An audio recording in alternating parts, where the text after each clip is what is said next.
Hey guys, DB right here, and today we are here with what if Sailor Moon is in the Naruto verse? So what if Sailor Guardians and their history were all intertwined with the ninja universe of Naruto? And well, our story begins right at the beginning of the events of Naruto. Of course, that means, the attack of the Nine-Tailed Fox, it being sealed inside of Naruto, just like in the Naruto anime. So yes, we're not really changing anything that happens to the main characters of the show. At least, not as such. In a way, this is its own sort of separate adventure, with the Sailor Guardians being shinobi in that world. And their story begins at the Hidden Leaf Ninja Academy. Da da da da. And well, you can imagine Usagi Tsukino is not much talent for a ninja. She's okay at taijutsu, but knowing the correct angle to throw a ninja star, the circumference of a kunai, or anything ridiculous like that, Usagi has pretty much no hope in that regard. Her talent with ninjutsu, while she can definitely actually use chakra, she basically has failed to master even a single jutsu. Can't pull off a transformation, can't pull off a clone jutsu, and at this point, she can't even pull off the escape jutsu or the substitution. So yeah, she's pretty much a ninjutsu dropout. And her genjutsu more or less needs work as well. And also, just to be clear, they're a class below Naruto's group. They're about a year younger, so they're not in the same class with Naruto, Sasuke, or Sakura, just to be clear. In fact, most of Sailor Moon's classmates are characters from the Sailor Moon universe. So her best friend Naru, Umino, all those people. And of course, the other people who would turn out to be the Sailor Guardians. Now, Ami Mizuno is top of the class, and she actually does have quite a bit of talent as a ninja. Especially, she seems really adept at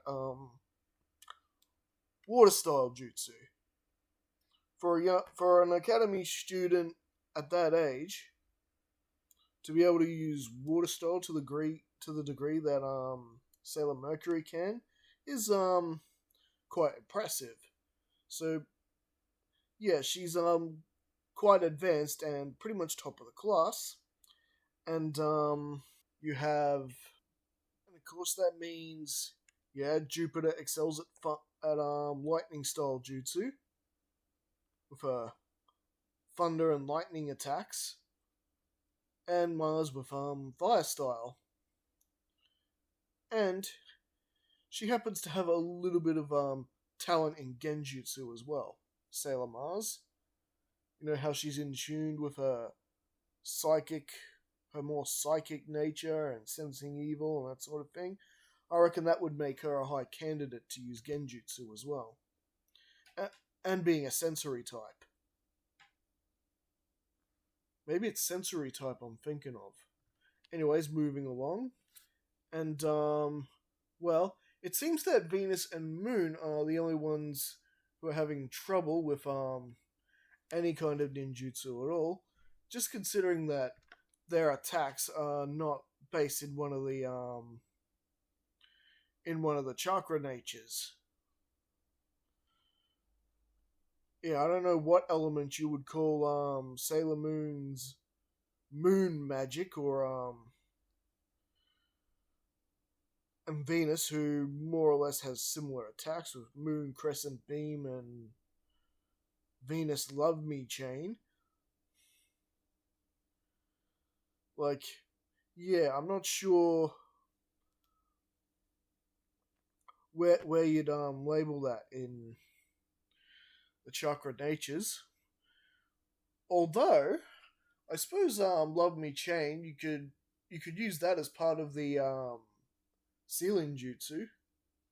You know, chain someone up and then seal them away with a tag. So I suppose that could work in the Naruto world. But Venus hasn't discovered that yet.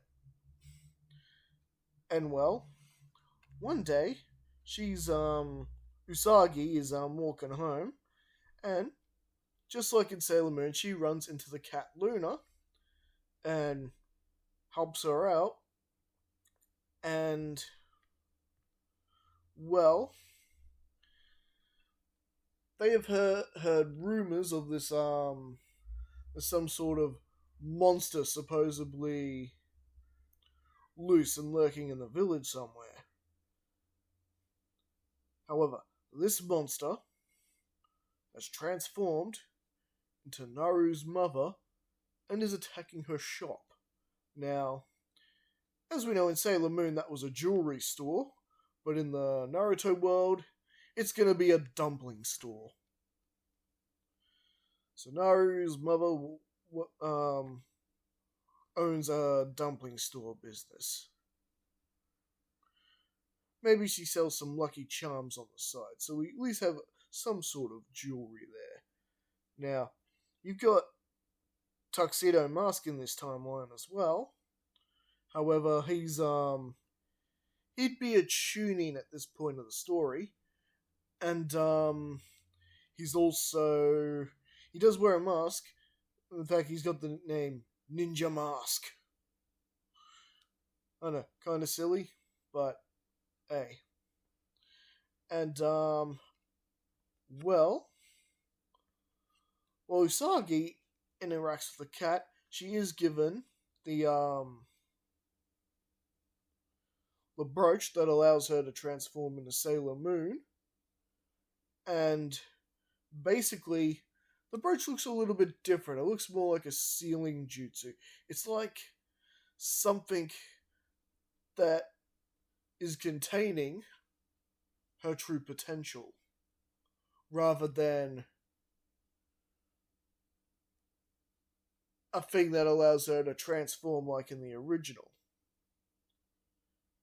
So she opens the brooch, and Luna's suspicions proving to be true and confirmed, Sailor Moon has now activated her true ability. As the transformation completes itself, she is the one named Shinobi Moon. And Shinobi Moon, so picture Usagi looking like a wearing white and shining moonlight garment, but it's more suited to the Naruto ninja verse than a sailor outfit. So she is Shinobi Moon, and Shinobi Moon has virtually the same powers she has in her own universe when she is Sailor Moon. She can rather than hear Naru's cries for help because the monster that transformed into her mother is attacking her, she more or less senses it. She springs into action, and unlike the original Sailor Moon, Shinobi Moon can really kick some serious butt.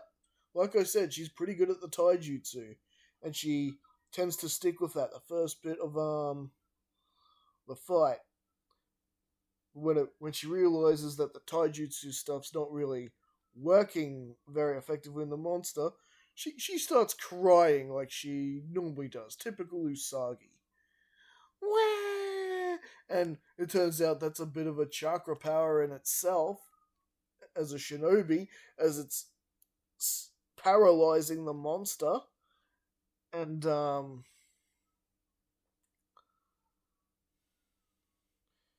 she does get hit by the monster. The monster sheerly frustrated because, wanting to shut Sailor Moon up. And so, Ninja Mask, aka Tuxedo Mask, shows up, does his thing, and rescues her, just like he's known for in the original. Yeah, we are still keeping that. This is where Luna speaks up and tells Usagi to use her Moon Shuriken action.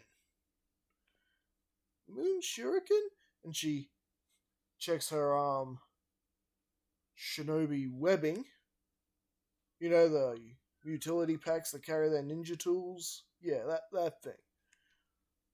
I call it a webbing because, well, to me, it's a webbing. Anyway, she picks up the shuriken, shines bright like the moon, nice and shiny. She's getting ready to throw it. Moon shuriken action! And essentially, the shuriken hits the monster and it vanquishes. And well, for a first parter, I think this is a good spot to actually leave things. So, what did you guys think? Did you like how I made a bit of changes there? That the Sailor Guardians, or in this case, the Shinobi Guardians, when they transform, they actually blend in with the Shinobi world. I thought it was a pretty clever idea, actually. Like, I could have had them as Sailor Guardians, but then I just find, the whole point of being ninja, stealthy, ninja must see through deception, all that thing.